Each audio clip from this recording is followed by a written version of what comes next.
안녕하세요. DK입니다. 지난 시간은 허수와 복소수가 무엇인지 봤습니다. 이번 시간은 복소수의 사칙 연산과 복소수가 서로 같을 조건을 보겠습니다. 먼저 복소수의 사칙 연산입니다. 지난 시간에도 말했듯이 복소수는 수이기 때문에 연산이 중요합니다. 복소수의 사칙 연산은 다음에 세 가지만 기억하면 됩니다. 먼저 i는 문자처럼 생각한다는 것이고, 두 번째는 i의 거듭제곱이 있으면 변경해야 한다는 것이고, 마지막으로 분모에 i가 있으면 실수로 만들어야 한다는 것입니다.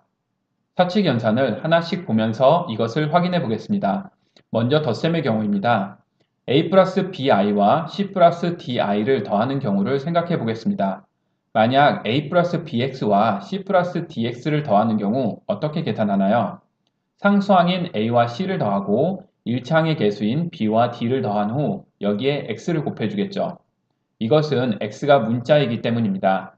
복소수의 i도 x와 같이 문자로 생각하면 됩니다. 실수 부분인 a와 c를 더하고 허수 부분인 b와 d를 더한 후 i를 곱해주면 됩니다. 이것을 실수는 실수끼리, 허수는 허수끼리 계산한다고 말하기도 합니다. 뺄셈의 경우도 마찬가지로 a 플러스 bi에서 c 플러스 di를 빼는 경우 실수 부분과 허수 부분을 나누어 뺄셈을 하면 됩니다. 이것을 공식으로 왼쪽과 같이 씁니다. 사실 공식을 외울 필요는 없습니다. 위의 원리로 계산하면 됩니다. 예를 들어 보겠습니다. 우선 덧셈입니다. 괄호를 전개하고 보면 i가 있는 것과 없는 것이 보이죠? i를 문자처럼 생각하고 계산하면 됩니다. 뺄셈의 경우도 마찬가지로 전개 후 i를 문자로 생각하고 계산하면 됩니다. 다음은 복소수의 곱셈으로 a 플러스 bi와 c 플러스 di를 곱하는 경우를 보겠습니다. 앞에 덧셈 뺄셈에서처럼 i를 문자로 생각하고 각 항을 하나씩 곱해 전개하겠습니다. 그런데 여기서는 한 가지 더 생각할 것이 있습니다. 바로 i의 제곱이 마이너스 1로 숫자로 나온다는 것입니다.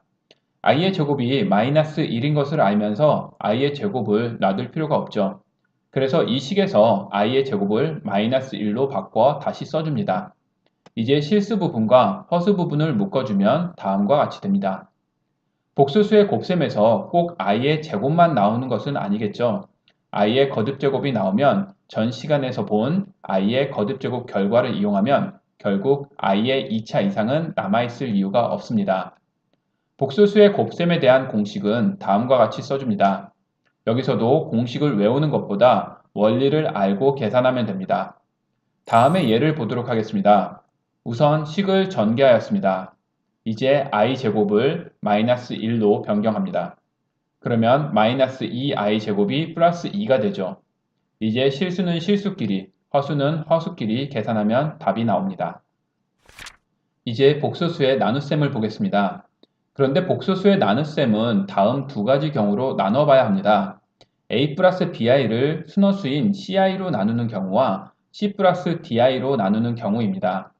첫 번째 경우는 분수 형태로 쓰면 분모에 ci가 있습니다. 여기서 분모에 i가 있으면 실수로 만들어야 합니다. 어떻게 하면 분모가 실수가 될까요? 우리는 i의 제곱이 마이너스 1인 것을 알고 있습니다. 분모에 i를 하나 더 곱해주면 실수가 될 것이고 수가 변하면 안 되므로 분자에도 i를 곱해줘야 합니다. 이렇게 곱하고 i의 제곱을 마이너스 1로 바꾸면 화면에 결과가 나옵니다. 예를 들어 보겠습니다. 주어진 식을 분수 형태로 만든 후 분모 분자에 i를 곱합니다. i의 제곱을 마이너스 1로 변경하고 정리하면 다음과 같이 답을 얻습니다. 두 번째는 a 플러스 bi를 c 플러스 di로 나누는 경우입니다. 여기서도 분수 형태로 쓰면 분모에 i가 보이네요. 이번에는 어떻게 분모를 실수로 만들까요? 곱셈 공식 중 합차 공식이 각 항의 제곱을 만든다는 것을 이용합니다. 두 번째 항 di를 제곱하면 i의 제곱이 마이너스 1이 되어 마이너스 d의 제곱이 될 것입니다. 그러면 실수가 되겠죠.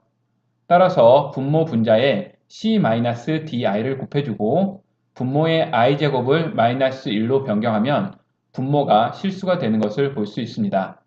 이제 실수 부분과 허수 부분을 정리하면 화면처럼 됩니다.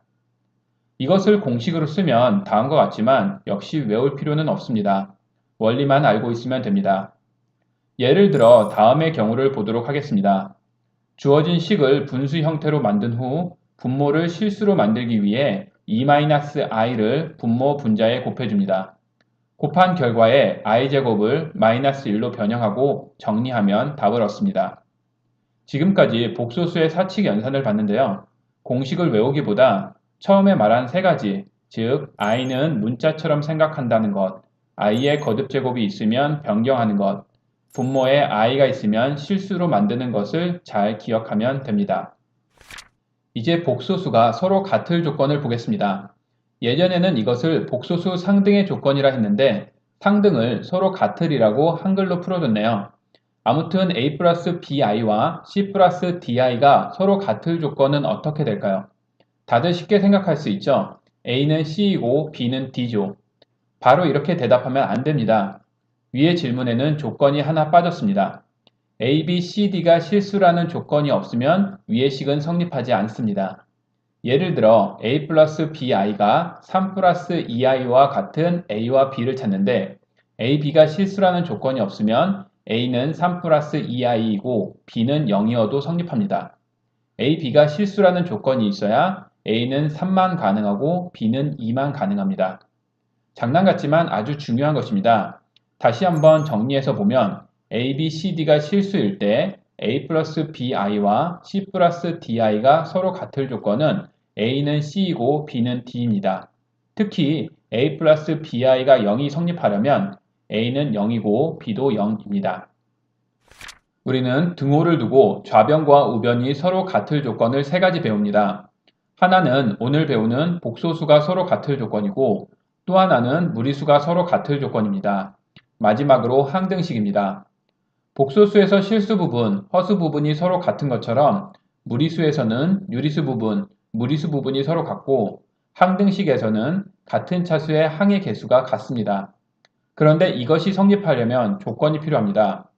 복소수의 경우는 각 문자가 실수라는 조건, 무리수의 경우는 각 문자가 유리수라는 조건이 필요하고 항등식에서는 개수가 당연히 x를 포함할 수 없기 때문에 조건이 없습니다.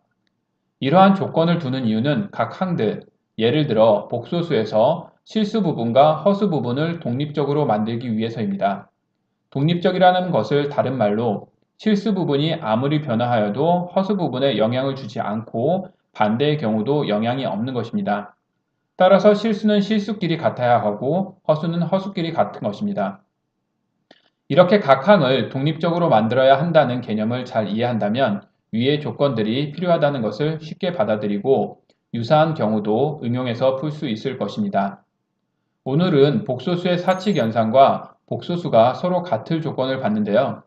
방정식과 그 후의 단원에서 가장 많이 활용하는 부분입니다. 다음 시간에는 켤레 복소수와 복소수의 성질에 대해 보도록 하겠습니다. 감사합니다. 저는 DK였습니다.